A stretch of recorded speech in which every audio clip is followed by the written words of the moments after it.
साथियों, आज 17 सितंबर है और 17 सितंबर का दिन आज एक बहुत महान महापुरुष पेरियार ईवी रामास्वामी का जयंती दिवस है। पेरियार ईवी रामास्वामी जी जो हैं एक तर्कवादी महान व्यक्तित्व हुए हैं। पेरियार का अर्थ तमिल भाषा में महान होता है और वास्तव में ही पेरियार जी जो है एक तर्कवादी बुद्धिवादी महान व्यक्तित्व के नाम से जाने जाते हैं। पेरियार का जन्म जो है एक शूद्र वर्ण में हुआ जो ओबीसी में आता है, गडरिया जाति में हुआ। ये तमिलनाडु जो दक्षिण भारत में आता है वहां पर इनका जन्म हुआ। पेरियार जी के बारे में बहुत से लोग अलग अलग विचार रखते हैं। पेरियार को कोई ये कहता है कि ये देश के अलग लीग से हटकर बात करते थे। पेरियार रामास्वामी नायकर की जो जीवन है पूरा तर्कवादी आंदोलन रहा। इन्होंने आत्मसम्मान के लिए आंदोलन चलाया, सेल्फ रेस्पेक्ट के लिए इन्होंने आंदोलन इन्होंने इस तरह से चलाया जिसके कारण आज पूरे देश में ही क्या विदेशों तक इनको एक महान व्यक्तित्व के रूप में, तर्कवादी व्यक्तित्व के रूप में जाना जाता है।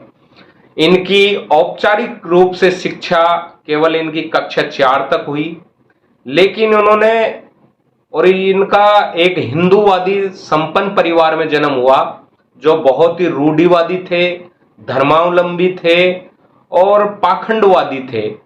लेकिन इसके विपरीत ही जब इनके परिवार में बहुत पाखंडवाद था, रूढ़िवादिता थी, देवी देवताओं को बहुत ज्यादा पूजा अर्चना की जाती थी, लेकिन इसके विपरीत इन्होंने तर्कवाद और बुद्धिवाद को अपनाया और उसके खिलाफ इन्होंने कार्य किया। इन्होंने कक्षा 4 के बाद 10 वर्ष की उम्र में विद्यालय पाठशाला को सदा के लिए छोड़ दिया। उसके बाद ये एक किशोरावस्था से ही तर्कवादी व्यक्तित्व के रूप में जाने गए। ये तर्कवादी और बौद्धिक रूप में जाने जाते हैं। इन्होंने तर्क के आधार पर लोगों को बताया कि लोग कैसे पाखंड फैलाते हैं, धर्म के नाम पर लूटते हैं। मंदिरों में जो पूजा अर्चना की जाती है, मंदिर और धर्म का जो संबंध है वो केवल पैसे से है। पैसे के आधार पर ही लोग मंदिरों में पूजा अर्चना करते हैं। यदि पैसे को हटा दिया जाए, पैसे को अलग कर दिया जाए तो मंदिर में कोई नहीं जाएगा, ये इनके अनुसार कहा गया। क्योंकि धर्म जो है और मंदिर हैं वो पैसे के लिए काम करते हैं। इन्होंने तो ये भी कहा कि जो मंदिरों की संपत्ति है यदि देश के गरीबों को शिक्षा में लगा दी जाए, उद्योगों में लगा दी जाए तो बहुत बड़ा देश का विकास हो सकता है। इन्होंने कई देशों की यात्राएं की, रूस, रसिया, इंग्लैंड, स्पेन, फ्रांस, रूस जैसे देशों की यात्राएं की और इन्होंने रूस की यात्रा से जाना कि वहां किस तरह से उद्योग कार्य करते हैं, वहां पर किस तरह की शिक्षा कार्य करती है और इन्होंने वहां की शिक्षा का एक्सपेरिमेंट करके इस देश के लोगों को बताया। इस देश में वो इस तरह के प्रयोग किए। इन्होंने एक जाति विशेष के लोगों को टारगेट किया कि जिनका सभी इस देश में, जब देश स्वतंत्र हुआ तो देश की सत्ता का हस्तांतरण अंग्रेजों के द्वारा जो किया गया वो एक जाति विशेष के चंगुल में फंस गया। पूरे देश की आजादी नहीं मिली तो इन्होंने कहा कि अब देश की जो आजादी है वो चंद लोगों के हाथ में है। इसको अगर बराबर में नहीं बांटा गया, सभी को अगर आजाद करना है तो कुछ जाति विशेष के लोग हैं, वर्ग विशेष के लोग हैं, उनसे सत्ता का हस्तांतरण करना, वितरण करना होगा। तो इसके खिलाफ इन्होंने बहुत ज्यादा आंदोलन भी चलाए।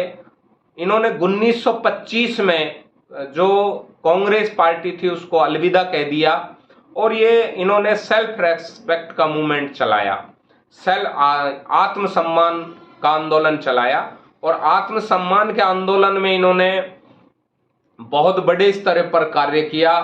इन्होंने पाखंडवाद, अंधविश्वास को मिटाने के लिए कार्य किया। इन्होंने कहा कि ईश्वर का जो आविष्कार किया है, ईश्वर का आविष्कार उन लोगों ने किया है जो लोगों को मूर्ख बनाते हैं, लोगों को मूर्ख बना करके पैसा ठगने का काम करते हैं। उन लोगों ने ईश्वर, भगवान, देवी देवता, मंदिरों का आविष्कार किया है। इस तरह के इनके विचार रहे। इसके अलावा इन्होंने इस पाखंडवाद के खिलाफ बहुत बड़े कार्य किए। इन्होंने एक अपने बेटे की शादी में, जब बेटे की शादी हुई तो बारात के लिए जो संसाधन किए, जो बारात ले जाने का लिए गाड़ी की, वो उस गाड़ी को किया जो नगर परिषदों में शवों को ढोने का काम करती थी। उस गाड़ी को इन्होंने बारात के लिए किया और उस बारात के चारों तरफ सभी देवी देवताओं के फोटो लगा दिए और उनके ऊपर झाड़ू, जूते, चप्पल इस तरह लटका दिए और उनको पीटते हुए ले गए। और जो बारात में बैंड बाजा था, उस बैंड बाजे में मातम धुन को बजाया गया। जब कोई किसी की मृत्यु होती है तब जो धुन बजाई जाती है, वो धुन इन्होंने अपने बेटे की शादी में बजवाई। इसके बाद इन्होंने बताया कि देखो, जब मेरे बेटे के बच्चे भी हुए हैं, सफल शादी रही है, जब ये देवी देवता मेरा कुछ नहीं बिगाड़ सके तो आपका क्या बिगाड़ेंगे। इस तरह का इन्होंने प्रैक्टिकल करके दिखाया। आज भी जिस कार्य को कोई आदमी इस जमाने में नहीं कर सकता, वो कार्य इन्होंने उस जमाने में किया। तो एक बहुत बड़ा आंदोलन। आज हर आदमी किसी धर्म के विशेष के ऊपर टिप्पणी नहीं कर सकता, डरता है समाज से, समाज उसको नजरअंदाज कर देगा, इस तरह की बातों से डरता है। इन्होंने उस जमाने में इस तरह का आंदोलन चलाया, लोगों को रूढ़िवादी, पाखंडवाद के खिलाफ आंदोलन चलाया। ये बाजार में एक ताशा रखते थे और बजा करके लोगों की भीड़ इकट्ठा कर लेते थे और बहुत सारी देवी देवताओं, ईश्वर, अल्लाह, किसी की भी जो जिनको लोग भगवान मानते हैं उनकी फोटो रख लेते थे और अपना जूता लेकर के सब में मारते थे और ये कहते थे कि जब ये देवी देवता भगवान मेरा कुछ नहीं बिगाड़ सकते तो आपका क्या बिगाड़ेंगे, इनके लिए अपना जीवन बर्बाद न करें। इस तरह का प्रैक्टिकल इन्होंने सबके सामने रखा और लोगों को तर्कवादी और बुद्धिवादी बनाया। अंधविश्वास, पाखंडवाद से छुटकारा पाने के लिए लोगों को प्रेरित किया।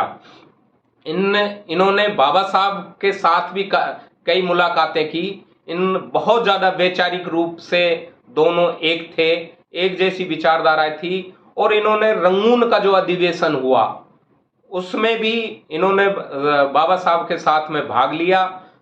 तो ये पेरियर रामास्वामी नायकर की जो छोटी सी आज परिचय बताया जा रहा है, हम लोगों को प्रेरणा लेनी चाहिए और प्रेरणा लेकर के समाज में जो अंधविश्वास, पाखंडवाद, इस तरह की धोखेबाजी, आदमी जीवन भर कमाता है और उसको ईश्वर के नाम पे, किसी देवी देवता के नाम पे, किसी पाखंड के नाम पे, किसी मंदिर के नाम पे खर्च कर देता है, वहां से बचना चाहिए। सबसे बड़ा जो खर्च है अगर करना है तो वो अपने शिक्षा पर खर्च करना चाहिए। इन्होंने कहा कि ये मंदिरों में जो संपत्ति रखी है, अगर इस संपत्ति को शिक्षा पे खर्च कर दिया जाए और देश के विकास पे खर्च कर दिया जाए तो ये देश वापस सोने की चिड़िया बन सकती है। इसी के साथ जय भीम, नमो बुद्धाय। जय भीम, नमो बुद्धाय।